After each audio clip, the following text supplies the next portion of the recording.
امریکی فضائیہ کے میجر مائیکل ویسٹ ان 3 امریکیوں میں سے ہیں جو قندھار میں افغان فضائیہ کے کپتانوں کو تربیت دے رہے ہیں۔ ان امریکیوں کا تعلق 738 ایئر ایکسپیڈیشنری ایڈوائزری گروپ نامی ایک ایسے گروپ سے ہے جو افغان فضائیہ کی نشو و نما میں امداد فراہم کر رہا ہے۔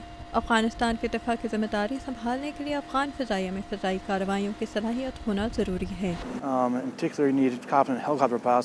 افغانستان میں سڑکوں کا نظام ایسا ہے کہ آپ کو اچھے ہیلی کاپٹر پائلٹس کی ضرورت لازمی پیش آئے گی۔ یہاں ایک ہی طویل ہائی وے ہے جسے دشمن بآسانی نشانہ بنا سکتے ہیں۔ ہر پرواز سے قبل پرواز کے نقشے کا تفصیلی جائزہ لیا جاتا ہے۔ مترجم کی مدد سے ٹیم کے ممبر ایک دوسرے کی بات بآسانی سمجھ سکتے ہیں۔ تربیت دینے والے چاہتے ہیں کہ افغان فضائیہ کے فوجیوں میں امریکی فضائیہ کی طرح منصوبہ بندی اور تحفظ کی عادت پیدا ہو۔ انہیں محدود مدت کے لیے تربیت دینے کا کوئی فائدہ نہیں۔ ہمیں ایک ایسے نظام کی بنیاد پختہ کرنی ہوگی جو ہماری غیر موجودگی میں بھی قائم رہے۔ سارجنٹ فرسٹ کلاس ڈیوڈ لارا فضائیہ کے طبی عملے کی قابلیت جانچنے کے لیے ان کا امتحان لے رہے ہیں۔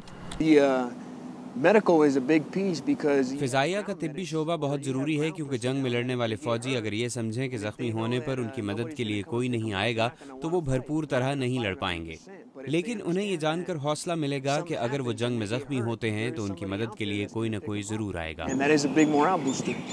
لارا ہر قدم پر فوجیوں کی حوصلہ افزائی کرنے کی کوشش کرتے ہیں۔ سارجنٹ حیات اللہ بہار جواسجانی 4 سال سے افغان فضائیہ کے ساتھ ہیں۔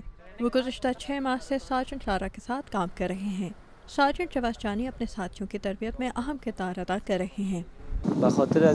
میرے ملک میں بہت مدت سے جنگ جاری ہے۔ اس تباہ کن جنگ میں اپنے ملک کی خدمت کرنے کے ارادے سے ہی میں فوج کے طبی عملے میں بھرتی ہوا تھا۔ فی الحال قندھار میں افغان فضائیہ کی تربیت کرنے والا یہ واحد امریکی گروپ ہے۔